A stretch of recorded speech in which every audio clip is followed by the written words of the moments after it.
All right, thank you so much everyone for coming today. My name's Billy Bianchini. I'm the Program Manager of Music ACT.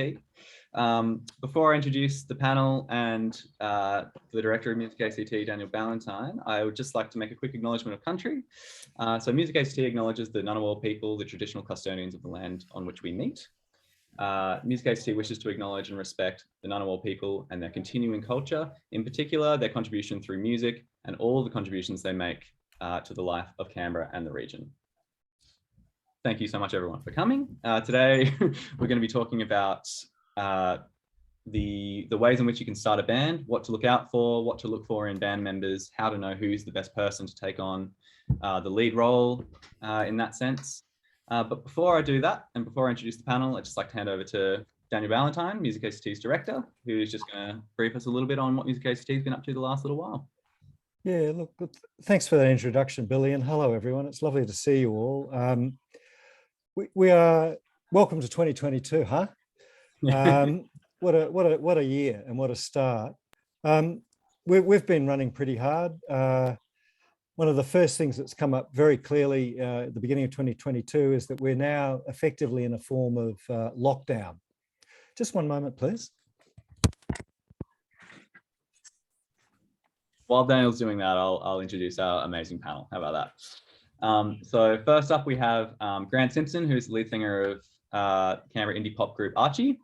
Hey, what's up? Hello, Grant. Thanks for having me, guys. I was so good to be here. So much. There was a competing conversation going on in the bedroom next to me, and I couldn't stand it. I had to close the door. I thought I'd take the opportunity to introduce our lovely speakers. So yes, thank you. Grant is an incredibly accomplished lead band member, an incredibly accomplished guitarist, and is responsible for pulling all of the band together. Archie have been hitting home runs since day one, it feels like, with incredible recordings, incredible performances, and I think what a lot of people would say is a really good band culture as well. So that's Grant. Thank you, man. That was a beautiful, beautiful bio. That was lovely. The glow up is real. I feel great. You gotta do it. You gotta do it. You know, got to keep the scene fun. It's great.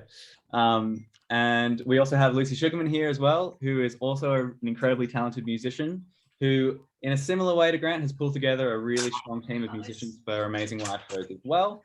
That's carried her towards an also amazing collection of recordings that are all performed and engineered in Canberra. Is that right, Lucy? Partly, yes. Partly in Canberra. Yes. Producing Canberra. Something like that. Yeah, everywhere. Kind of between Canberra, Sydney, Melbourne. Vast, you know how it is. Yeah. How good. I got trapped in Canberra from the lockdown, so happens. Hi everyone. Thanks so much for having me. That's right. No worries. I guess we'll pass back over to Daniel. Continue all the amazing stuff that we've been doing. Yeah, look, I just wanted to acknowledge that it's been a really difficult start for many artists this year that have seen their gigs cancelled, because effectively in Canberra and indeed throughout most of New South Wales and possibly the eastern coast, because of the uncertainty around Omicron and how that's impacting especially live performances, we've got a situation in Canberra that's particularly dire, where a number of venues have effectively closed. One new one that we're really hoping to see transit open is holding off. And to that end, a group of us approached the ACT government last week to discuss what could be done about this. I don't think there's too many options, unfortunately. For those of you that be relying on live gigs and bookings in the ACT, the picture we've got is that there probably won't be any sort of change in government approach and in communication about the safety to go out, which is essentially a government message, not a venue message, until the end of the month, when they think that this wave of Omicron will pass. That said, I think there's also a possibility that the government will lend some support to live music in the ACT further to what they've done in the past. And that is an opportunity for artists to be paid. I also think that looking back over the last couple of years and the energy that we've tried to put into both support the live music, contemporary music scene in Canberra, either through seeking government support for artists through their various funding schemes or trying to get venues open and happening, that it's worth a conversation about what's the best way for contemporary artists to find their future, either through recordings or other options, and that live music is probably going to be one of those difficult chances in terms of working up your art and generating an income.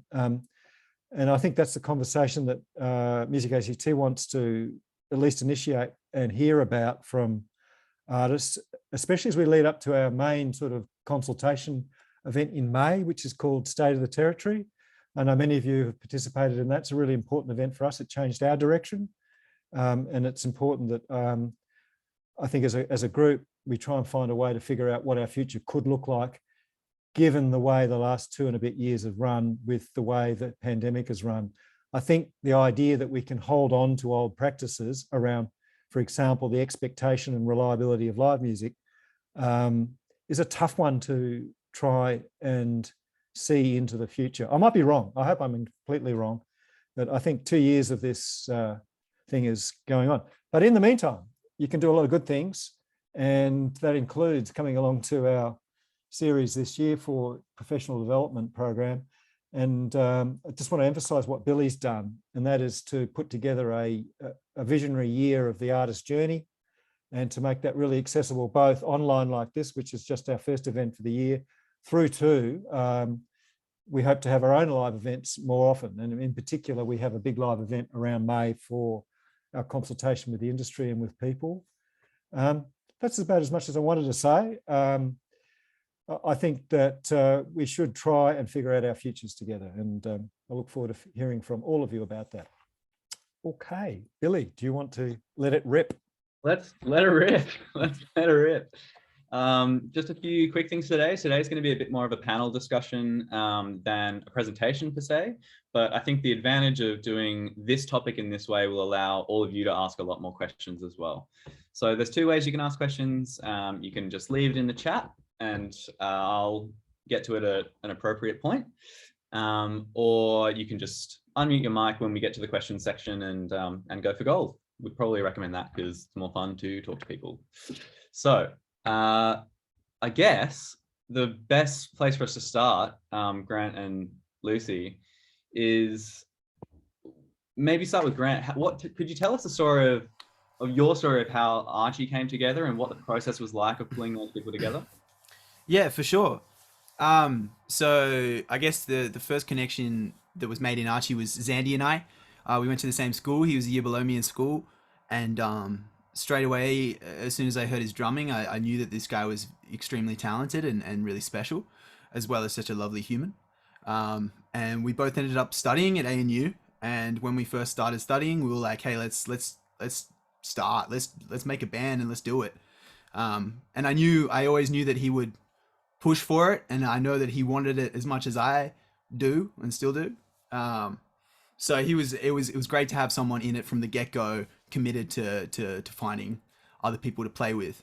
But then through uni, we met Liv, and it was so clear that we wanted to play with her, and Zandy and Liv played quite a lot together through uni, doing a lot of people's recitals and concert practices and whatnot. So they sort of locked in there as a rhythm section, and we grew close to Liv, and she's just a incredible individual, incredible bass player, just the perfect sort of energy for the, I guess, our cause, making people happy and dancing and having fun. Then we knew that we needed a guitarist. Liv, Zandy, and I had been jamming for a while. We knew that we needed a guitarist, and Zandy was like, I know the guy.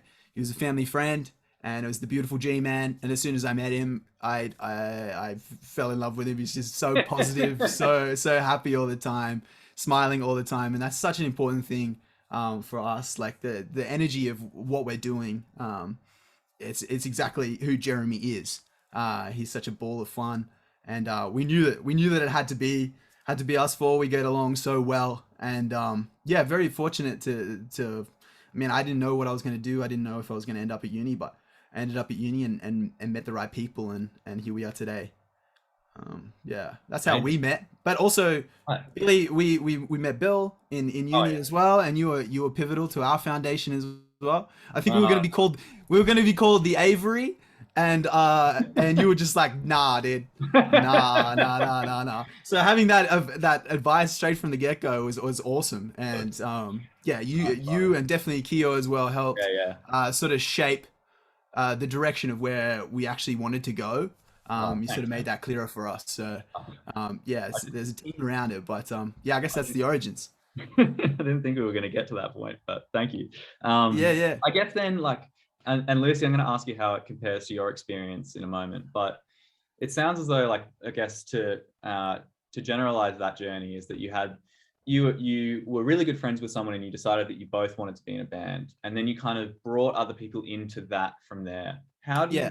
So and it kind of seems like it went at different scales. Like you met Zandy and then you were really good friends, and then you kind of coincidentally met Liv at university, but then you needed to find a guitarist. And I want to ask you what that process was like, knowing that you needed starting from that way around, like starting from, no, we need to fill this spot in the band and finding someone for that. How did you go about that? Well, that's an interesting question, because we had we had a couple options. We had a couple of people that we were like, oh, they'd be a great fit for the band or whatnot. But the way we've always gone about any sort of collaboration in any form, whether it's, director or producer or photographer, the way we always go about that is about the hang. Can I sit down and enjoy the conversation that I'm having with the people that I'm working with? Because when you're in that environment, you're vulnerable, you're exposed, and you want to trust the people around you. So we always select based on the hang. Can we get along with these people? Are they part of the family? And that's really becomes. So looking for a guitarist, we knew that like everyone's got different skill levels, and I knew some crazy guitarists that I was like, oh, imagine that. But it was more about the energy, because the guitar parts will come. There's plenty of amazing guitarists out there, but what makes it special is our connection. And I guess I don't really have any advice on how to get that connection. It just stumbled my. No, I'm very grateful that I met Jeremy. And sometimes it falls in that way. Yeah, that's it. I guess, Lucy, how does that compare to your experience? Like, you've had quite a long career in music at this point, and I'm sure the band's evolved around you in that sense. Like, I guess how is your story maybe different from Grant's? Yeah, so I guess it's different because like I'm somewhat, like a solo act. So I write the songs myself and I kind of record them separately from the live band. However, I've found more recently, like, because now I have a consistent band that I stick with, a lot of their ideas and their musicianship has seeped into my writing now, which I think is a really beautiful thing. So initially, I was completely solo. And I think that was because, one, I was really, like, I'm still a baby, but I was really, really young at the time when I was doing sort of gigs and stuff. I didn't really know how to approach people. I think I had a lot of imposter syndrome and didn't quite have the confidence to reach out to people. And I was concerned about being able to pay them. And I was just, but it kind of got to a point that I realized that I wanted that. So my sets would sound, have more diversity in the sonic sounds and what I could bring to, I guess, a performance. And so I went on The Voice when I was like 15. And I think that experience of getting to play with like this insane like band that would just pick up things like that because they had a week to do it because it was live TV. The experience of having that backing behind you and that energy was something that I realized I wanted to, attempt to replicate. And I thought it was so much fun. It was way more fun than, I guess, playing by myself, which is still great. Don't get me wrong. Like I love what I do, but it's fun sharing it with people. So initially I didn't know where to go because, again, I was quite young. I wasn't really able to go to a lot of venues. I wasn't like going out and meeting people. I was, again, still had a bit of that imposter syndrome. So my friend, you guys may know her, Liv Lee, Amber, best human ever. So she mentored me through a lot of those years. And she was like, oh, like I have a band and I know people like for this show that I was putting on at the time. I think it was at the Street Theatre in 2017. She was like, because I wanted her to open for me. She was like, oh no, like, you can use my band. They'd be happy to do that. And I was like, great, because I didn't know where to find people. And so that's where I met my current drummer, Andy, who's just the best. And he's been with me from the start. And I think, we've become really, really good friends. And he is super reliable and fun and just gets along with everyone. And everyone's like, wow, who's that? And so I think that connection and that sort of synergy that Grant was talking about, that's what I guess really brings that next level to a band. And that's why I've kept Andy as a drummer. So I feel like my band's been a lot of trial and error. A lot of the time it was just like getting session musicians to come and play, just so it'd be more fun. But I didn't really have like a consistent band that I could call on or that I was really particularly friends with. And I guess I just went through a lot of people, which sounds a little bad, but I feel like, you know, I think the main thing is that, you know, you guys get along. And so, yeah, I just tried different people throughout the years. And a lot of the time what would happen is one of the sessions musicians that I was using at the time wouldn't be available for something. So I'd try someone else and be like, oh, this brings like a new thing to the live act. So I did a lot of that. And then what happened? Oh, yeah. So Live in Your Lounge, if you guys remember, the really cool streaming thing we did through lockdown here in Canberra out at Epic. I needed a new band because my old session musicians that I was sort of using weren't available for Live in Your Lounge. So I was asking around friends, and I had met Kobe, who's my current guitarist, keyboard, backing vocalist, extraordinaire, insanely talented dude. I'd met Kobe at gigs, and like his dad had reached out to me like, hey, like you and Kobe should jam. I was like, okay. And then we ended up being like the best of friends. And he picks up things so fast. And before he got into a relationship and I got into a relationship, I've seen that dude every day. Like we were such good friends, and it was so much fun.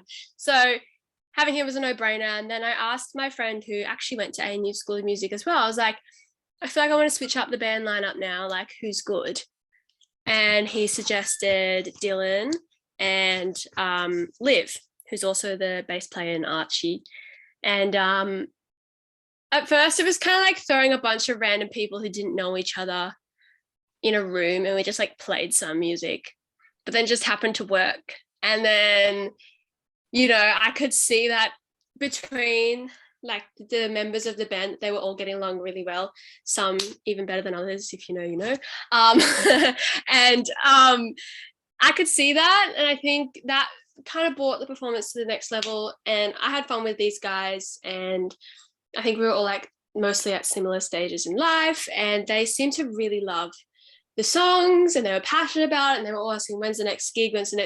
And they would like, we don't care how much you pay us, like we just want to play, like we have so much fun. And that was a really cool thing to hear as someone who's kind of fronting the band and what we're doing. Like I always do my best to pay everyone, of course, like that's really, really important to me. However, yeah, these guys, like they always, you know, go above and beyond to make it for my shows. Like I remember the one at UC Hub that we did on December 11th, Kobe and Liv had to be in Melbourne the day before, and they woke up at 6 a.m. to drive all the way back from Melbourne to make it for my show, which was really cool. And like Dylan and Liv are in a billion bands, but they always make time for me. Yeah. And I feel really, really grateful and honored that they do that. And I think, yeah, we've all become really, really good friends. And it's my favorite when I'm just like, you know, side of stage and I'm just doing something else, and I can see them all joking around, and, you know, we have fun. So I think that's the main thing. And obviously they're all really, really good musicians too. And I'm such a control freak about my live performances. And I'm like, oh my God, I'm stressed. I need to rehearse all the time. And I just forget that these guys, like, they're professional musicians and they know how to music. And it's really cool. Showing up, they do their thing, they show up, they do a really great job. So that was a long-winded story, but yeah, I love my band. They're my favorites. So beautiful story. Beautiful story. And it sounds like you've kind of preempted a couple of questions already. Like you guys are prepared as. Yeah, one of the questions I was going to ask is what you think are like those common themes in a really good band member that you should look out for when you're kind of recruiting. But it seems like you kind of covered that, you know, with your story about, you know, Grant, your story about friendship, and there's there's the loyalty thing about what you were saying, Lucy, about like they're all professional musicians, they're all going to be able to play the songs, and you can count on them for that. There's a lot of trust. Is there anything else that you would add to that list, do you think? Yeah, I mean, I think it's also important that everyone else is enjoying the songs that you guys are doing, and it feels like a group effort rather than just like showing up, playing and leaving. Which, I mean, that's also fine too. Like, you know, depends what kind of thing you're going for. But in terms of like, you know, wanting to have a touring band or a, you know, an artist band that you stay with, I think it's, yeah, it's important that everyone's passionate about the music as well. Yeah. That's a big one. Yeah, passion's a great And, word. and that everyone feels heard in the band, and like Yeah. everyone's happy to kind of throw forward ideas and things. Like, you know, everyone's like, oh, Lucy, is that okay? Because like it's my songs, I guess. But I'm like, no, like, please, you do your thing, and I'm happy for them to do their thing. I love when they do their thing. It's better than anything I could do. And so I think it's really important that, you know, people feel comfortable to express themselves musically, express themselves as themselves, and that it's a safe space, and like also that you have boundaries, and that everyone feels okay to be like, oh, I'm not up to do this gig because XYZ in my personal life. I think that's a really important thing too. True. That's a really nice one as well. Like I'm sure it must be, maybe that's something to add to the list, is that you can kind of count on one another when things outside of the band go haywire or whatever. Yeah, for sure. And it's like, it doesn't necessarily have to be like that. Again, it depends what kind of thing you're going for, but that's something that I really value in my band, and I think it definitely pays off. Well, we're asking you, so yeah. Cool. Well, I'll pivot slightly, because you're talking with such authority about what you guys think are really good qualities for band members and things like that.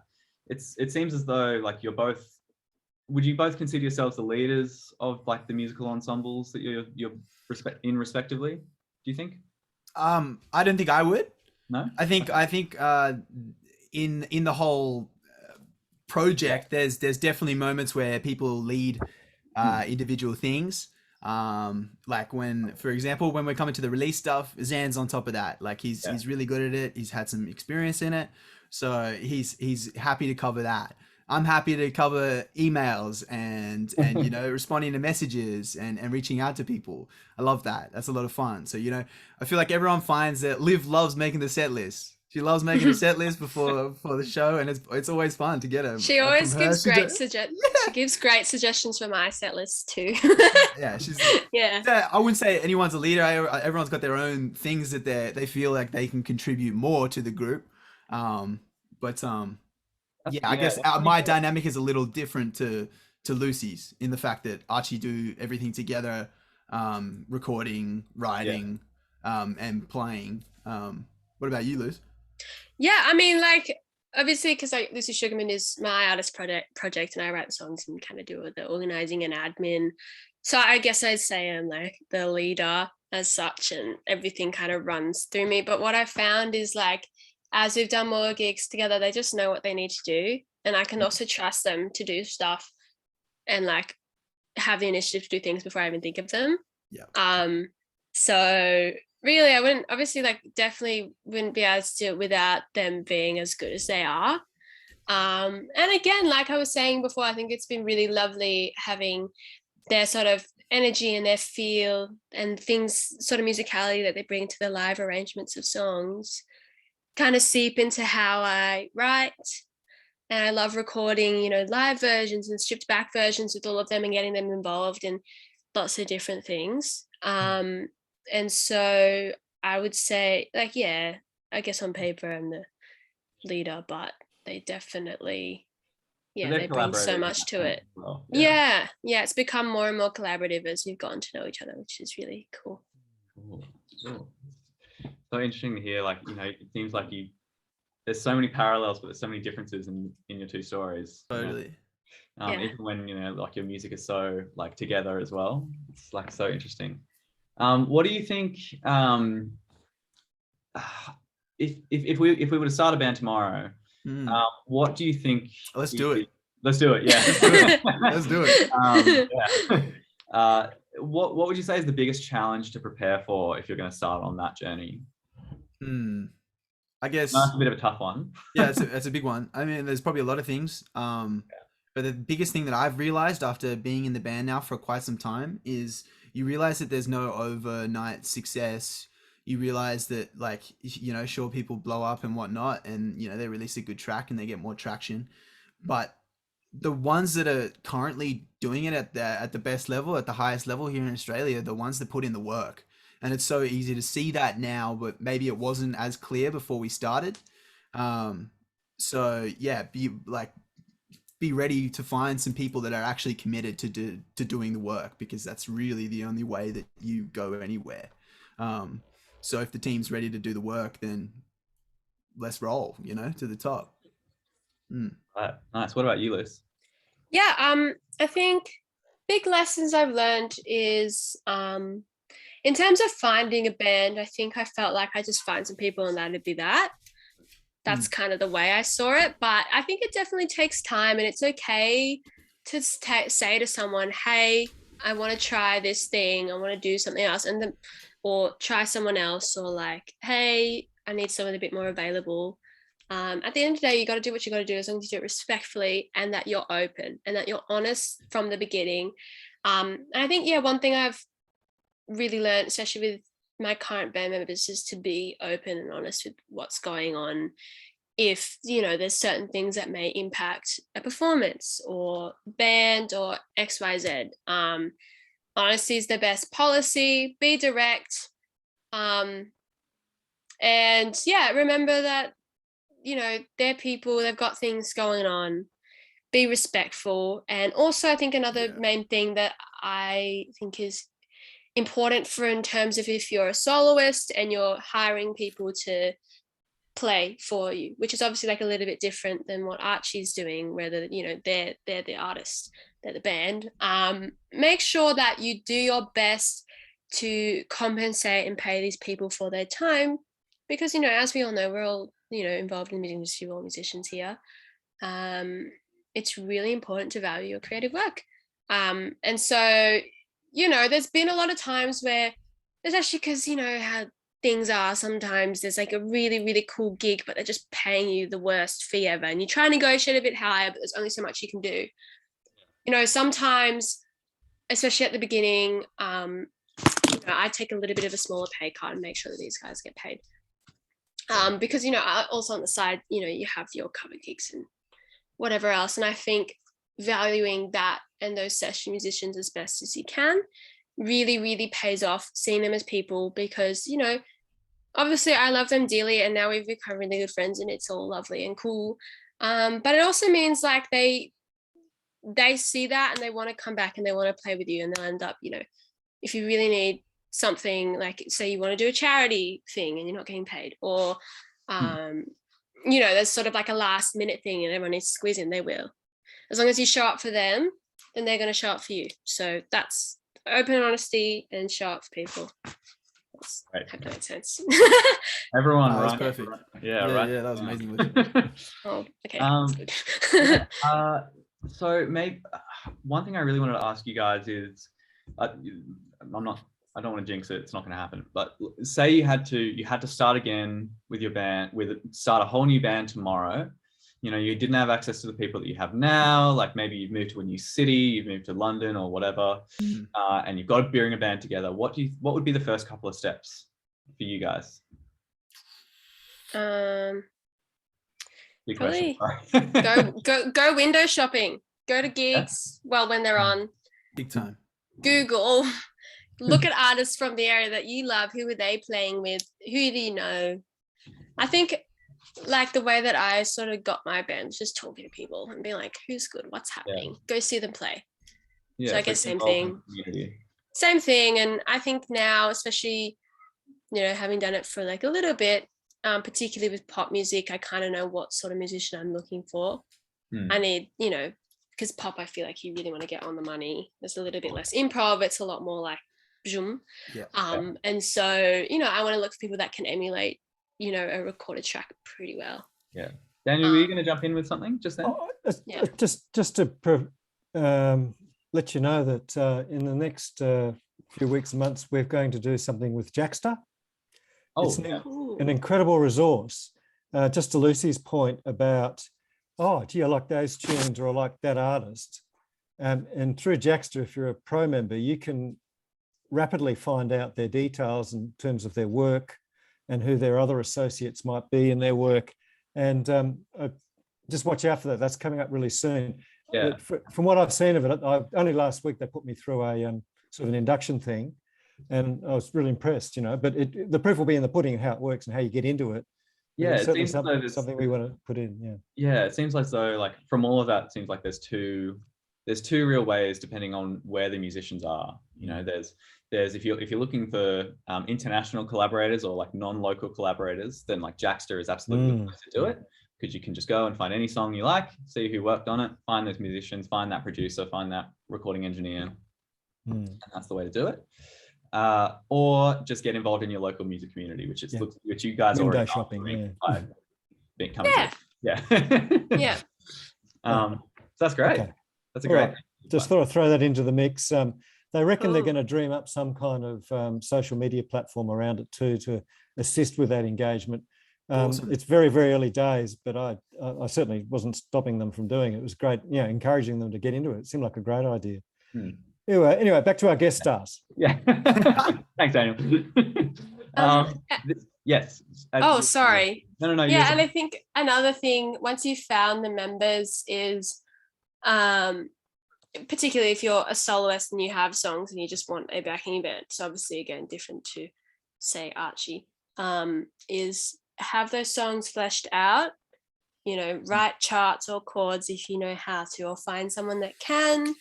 Look for reference track if you haven't got them recorded or anything and you've just got like the demo, which is what I had a lot in the early days, is look for reference tracks and songs that you love and sounds that you want, and send them to people so they can have an idea of what they're sort of getting themselves into. So that's what I would definitely recommend, and have a clear idea of what you want the set to be. I think that makes it a lot easier. Or you can also just go in and be like, I'm just going to throw something at the wall and see what sticks. I mean, again, there's no sort of like rules to this, and it just kind of like, I think, Grant was saying this before, it all kind of just randomly happened authentically. Don't really know how, but you make the most of the opportunities that are in front of you, and the connections that you make. Yeah, but if I could tell my past self to do things differently, we would definitely be a bit more prepared with the sounds that I want. Yeah. Totally fair. This might be the last question. It kind of leads on from what you were just saying, Lucy. And this will probably be the last question before we open up to questions from you guys. So get thinking. And it speaks to basically what you're talking about just then, Lucy, about charts. And obviously when you think of pulling a band together, you think like, who's going to be like, who's going to play this instrument, who's going to play the drums, who's going to be the lead singer, who's going to do this. But there's also so many other roles within a band, especially starting out, that you do have to assume. You do have to assume the responsibility, like you were saying, Grant, of, being in contact over email and engaging with fans, and, organizing distribution of your music and all those sorts of things. I suppose, what do you think it's important to look out for those sorts of things when you're auditioning people, or when you're kind of sizing up who could be part of the vision? Have you guys thought about that sort of stuff when you've been pulling people in? Yeah, I think one of the cool things about Archie is that everyone in the band has their strong suits, and we all know each other's strengths and weaknesses, and we try to cover all bases. So when it comes to IT, Jeremy's the IT dude. He's got all of that stuff sorted out. I was trying to log into the Dropbox and I was trying to find the passwords. He's done some crazy work on the passwords. But like, I got no idea how to do that stuff. So Jeremy takes care of it. He does it and he teaches us how to use it. Awesome. Same with the distribution stuff. I'm not very good at that. Zandy enjoys it, and he goes through the process and lets us know how it is. I really like talking to people. I really like doing these sorts of things, meeting with writers and whatnot who are helping us out. I really enjoy conversations like this, so I'm more than happy to put my hand up for this sort of stuff. Right. So I think naturally everyone's going to be they have their strengths and weaknesses. I think the biggest point is finding out what they are. Especially for me, I felt like I could do everything, and I realized that I can't. And Yep. 100%. I was like, yeah, I know I can do a sick cover art. No, I can't. And understanding that is important, because I got to take a step back, because I realized that that's not my forte. That's cool. Yeah. That's fine. I've got other fortes. There's no dramas. Learning to let go is also a thing that I'm still dealing with. Just letting go, and letting it breathe. Yeah. But you just knowing each other's strengths and weaknesses is important for sure. Perfect. Okay, and then last little thing is what do you think? Maybe Lucy, like what do you think are those main responsibilities, at least for your band? Is it mainly like communication stuff, or is it mainly things like like the logistic stuff, like charts and things like that? What would you say are like the main themes of like those outside of music roles? Yeah, so in terms of the live band, so obviously there's like a lot of different things I do as the artist. And so in terms of gigs we do, like I organize them and deliver sort of everything to, say, a venue. So I'll ask the band for tech. We'll figure out what tech and sound stuff we need. So that's something that I'm not 100% all over. I'm getting better. So that's something that I definitely rely on the band for. It's definitely organizing rehearsals, showing up for rehearsals, knowing how much time we all have to dedicate, and how to work around that. Organizing sound checks. I guess scheduling logistics is the main thing. Who's bringing what gear? What stuff do we need? What's the set list? Like transitions, that sort of stuff. And then, I think also being clear with how much we're going to all get compensated and paid for our work. Like, sometimes I don't, I've struggled for a long time talking about money with music, but it's really important. Sorry, I cannot hear my very loud housemate. It's the Mario Party right now. So I'm just trying to think what else. Gosh, I feel like it's been a little while since I've done one. In terms of putting on like headline gigs with your band and stuff, knowing who else is around, who would you get for an opener, or like what sort of support slots you could jump on. I think, everyone in my band's always sort of looking out for that type of thing, or like, what are we going to, what's the next thing for the live band, travel logistics, live stuff. And I guess scheduling everything in is the main bit. Yeah. Sure thing. Yeah. Perfect. All right. Well, I think, are there any questions from the floor at this stage? Feel free to unmute yourselves and chime in. Otherwise, I have some emergency questions that I can ask these guys. Anyone want to put their hand up? Go on. Now's the time. No. Okay. I'll give you one last chance. Oh, okay. Daniel's got one. Oh, hang on. You're unmuted. You need to unmute Daniel. Sorry. I can save you the embarrassment of being a first mover in question time, Billy. Two of the best live shows I've seen recently would be the 2 EP launches that I saw recently, which was Lucy's and Kim's. And I can see that Kim is here. And I thought your band that I saw at the Street Theatre, Kim, was exceptional. And I got the feeling that you'd worked very hard to see that band come together at that particular point in time. And I'd be really interested to learn from you how, whether that is all of your band or whether that was just a particular moment for a band. And I know that you generally play with backup. So yeah, I'd be interested to know how that band came together on that night and whether that's your usual setup. Oh, hi, Daniel. I didn't expect myself to talk at all. You don't have to. Like having having some shakes, whatever. But yeah, thanks so much for sharing your experience, Lucy and Grant, and it sounded amazing.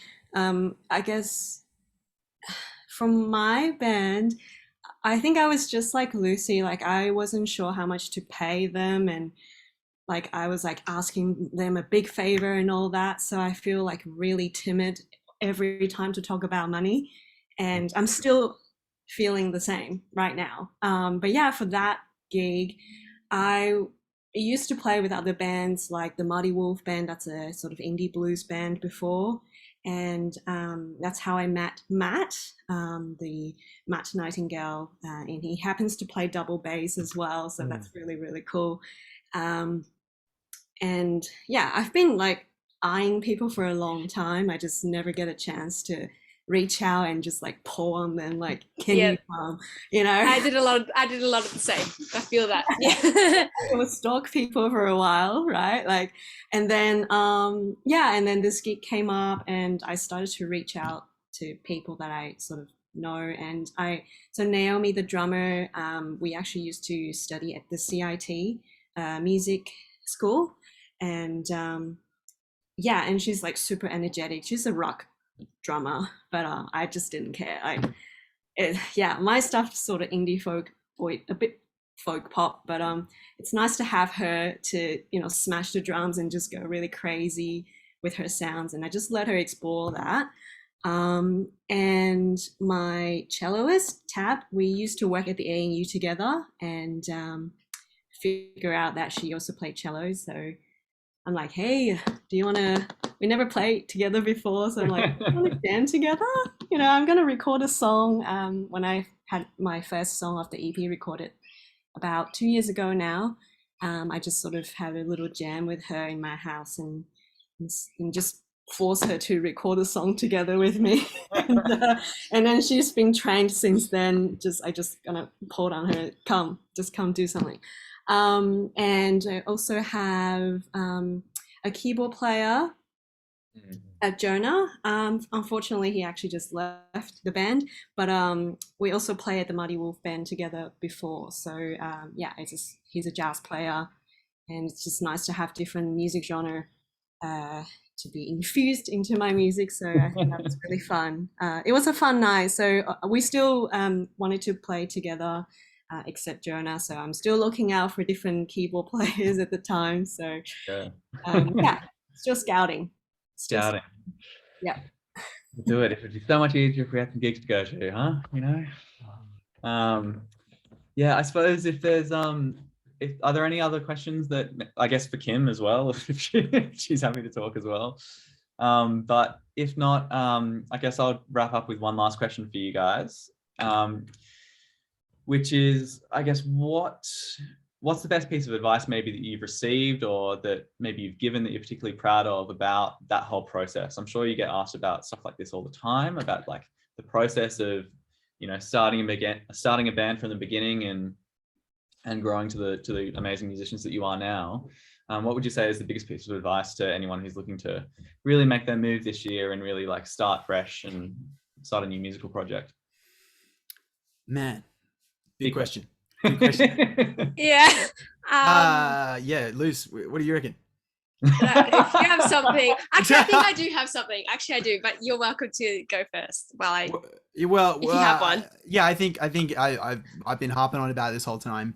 It's about like the hang. Can you find yourself spending, because ultimately, if the plan goes well, you're going to be spending a lot of time with these people, and you're going to be pretty close proximity with them too, right? So you want to make sure that things flow, that you can connect, and that you can be vulnerable but feel safe and supported. I feel like when we started Archie, of course I knew we were starting a band, but I don't think I understand what that meant. Now Archie is so much more to me than just the music. It's changed my life forever. And I now have this beautiful support network, this beautiful team that I can approach for, music related stuff, music related questions, but I can also approach for life questions. And when I'm struggling, I've got a family, an extra family to be there and support me, which is such a blessing. So I would do everything you can to invest in the culture of what you're starting, make sure everybody's on the same page, make sure everybody's having fun. Like ultimately that's why we do what we do, because we love it and we have fun, right? So you want to be having fun with these people. You want to be safe and supported. So protect that culture and start it early, and it will grow into a beautiful thing. And you might end up with another family like I have now, and I'm forever grateful for it. So yeah. Yeah, gosh, top that, Lucy. Yeah. Oh, I know. Gosh, that was so cute. And I feel like, just like a side thing, you can tell that everything Grant is saying about his band is true because it shows in their live performance. They all look like they have the bloody best time, and the music is great. So thank you. Again, that's testament to you guys.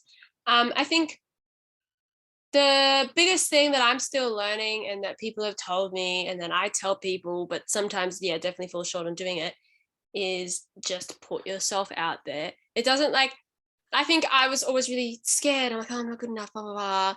And, I think, sometimes we fail and we make mistakes, so we don't have the right band, or, the song might be bad or whatever.